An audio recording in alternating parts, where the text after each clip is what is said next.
Hello, everyone. Welcome to week 3 in Current Children's Literature, LCRT 5795. This is going to be a good week. I think you will really enjoy the professional readings and the children's literature that we have planned for this week. So these slides and this mini lecture support a review of the high points of week 2 and a preview to week 3. In week 2, you read from the textbook, chapters 2, 6, 12, and 13. We really read about what makes a good book, organizing literature by genre, historical fiction, and biography, with a focus on the conceptual theme of transactional theory. So, transactional theory, you had some great comments about this. It's really sends the message about the reader, the text, and the poem. The text is really only the ink on the page until the reader engages. I love that part. The poem is what happens when the reader internalizes the text.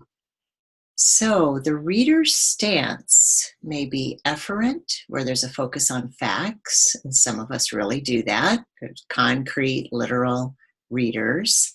There's the aesthetic, which is the focus on the experience, and we might actually do both as readers. And then actually this week, we'll read about another stance that brings in Rosenblatt's transactional theory. So we're headed in a great direction. All right, so let's see. Got to get my slides to move forward. Here we go. So as we're thinking about some of the readings we did for week 2, it's important to reflect on our roles and responsibilities as teacher in the role of professional educator, including how we engage readers, whether that's through demonstration, hypothesizing, prompting readers to interpret and reflect. It also includes how we set up the classroom for reading, for talking, for collaborating. There's nothing better than to talk about what you're reading, and that's true for young readers. How we select books, considering the style, the plot, all kinds of things. Also, as we think about what makes a well-written book. Several of you contemplated and wrote about the precise use of vocabulary. Some of the authors attended to figurative language, different types of dialogue, music in the language. We had a great example of that in our readings this week. And then also why illustrations are important. Some of the books that we read this week had absolutely amazing illustrations, from color to body language to facial expressions. So much was communicated through the illustrations in addition to the text. So that's a really interesting piece. And something else that some of you mentioned is providing a different point of view from the text. And that is something that the illustrations can do. They present us with another way to think about and to see the storyline. So as we look at week 3, you'll be reading chapters 10 and 11 in the textbook, along with some other professional readings as supplemental readings. And our focus will be modern fantasy and science fiction, as well as contemporary realistic fiction. And the conceptual theme will be critical literacy. So it will be an interesting week as we delve into these readings. So critical literacy really involves the skills to understand how our parameters of evaluation are culturally constructed and the implications of these cultural constructions. So what does it mean to read from a critical stance? Well, it's moving beyond that literal level that I mentioned earlier to really thinking about the function or the purpose of a text. Why would the author write this? What's the purpose? And it also involves analyzing and evaluating information sources instead of passively accepting the information on the text. And so really thinking about what's the purpose? What are the sources? What am I supposed to walk away with as I read this? So it's not just reading and understanding the words, but also reading the world to understand the purpose of a text. So if you've read Paulo Freire's work before, you have a concept around that, reading the world, and understanding that not all pieces are written just for enjoyment. They're really written to inform and to send a message. Also asking questions about whose voices are represented and whose voices are missing in a text.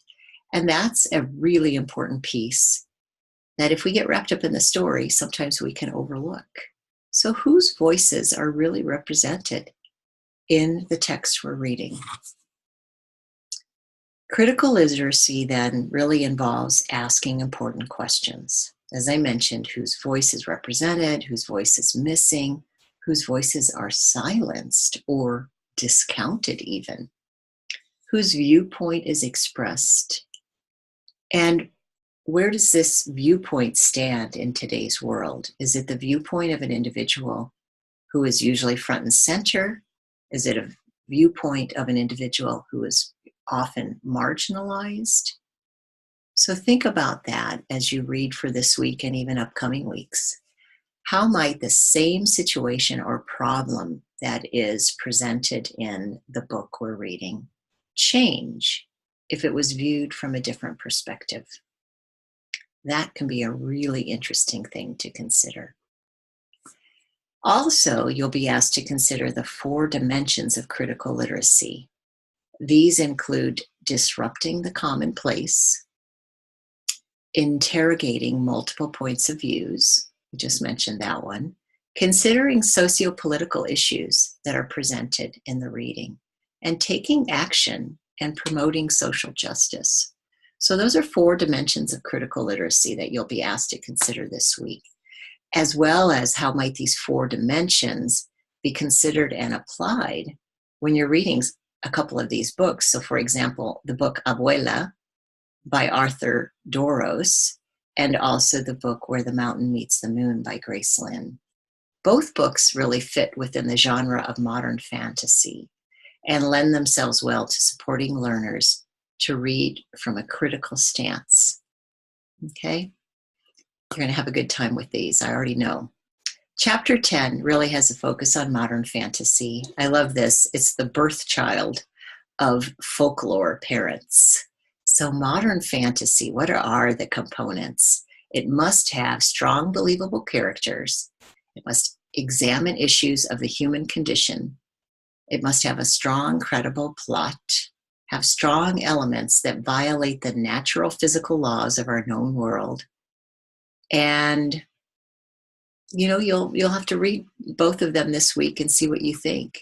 But some people say that fantasy is the most difficult genre to write.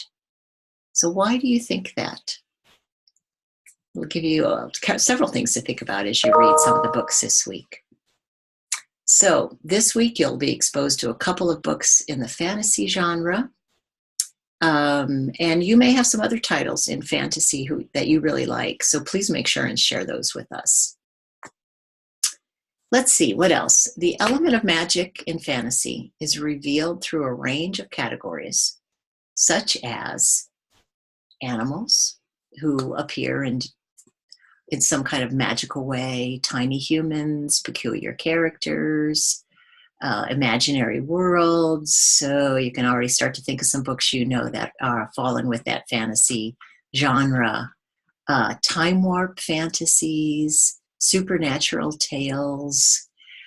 So lots of really good elements to think about. You'll also be asked to reflect on the 6 motifs of fantasy. And how do you observe these 6 motifs to be implemented in the anchor books we're reading this week? So think about that as you're reading. Science fiction is different from fantasy in its aim to suggest real hypotheses about humans' futures or about the nature of the universe. But sometimes there are books that fit between the genre of sci-fi and fantasy. And I wonder if you will find one of the books this week that fits with kind of between those two. So think about that as you read. Now, chapter 11 in the textbook addresses contemporary realistic fiction. So let's talk a little bit about that. Key characteristics of contemporary realistic fiction. This one I find really interesting. So it tells a story that never actually happened, but it could have. The story takes place in our contemporary world. The main character is relatable, believable, likable, could even sort of start to feel like a kindred spirit to the reader. I love those kind of books. This I thought was very interesting. So if you think about the chapter on historical trends, prior to the 1960s, children's fiction presented a world without negative aspects of life. But after the 1960s, contemporary realistic fiction really came into play, and it started to reflect the changes of the time and more harsh realities of life. So this was really the new realism. I bet you can already think of a few books you know that bring in kind of a new realism and a harshness. So common characteristics of contemporary realistic fiction: maybe animals, maybe humor, mysteries, might be family novels, school novels, novels about survival. Okay, there's some of those themes. Also, contemporary realistic fiction helps readers explore today's problems, places, situations, and people.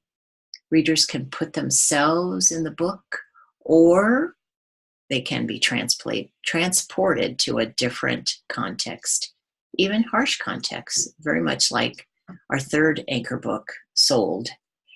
It's certainly not a place where we could actually put ourselves in the book, but we can definitely be transported through that story. So this concludes the mini lecture. We have 3 anchor books that you'll be reading. Abuela is the read aloud, and you'll get exposure to that, and a short conversation with the author that I found. I thought that was kind of a neat thing. And technically no choice books this week. If for some reason you didn't get to one last week, you might want to be at about 3 choice books total so far. By the end of the course, you need 5. So just think about that as you're moving through the week. And I'll see you online. I'm looking forward to our online interactions this coming week. Take care.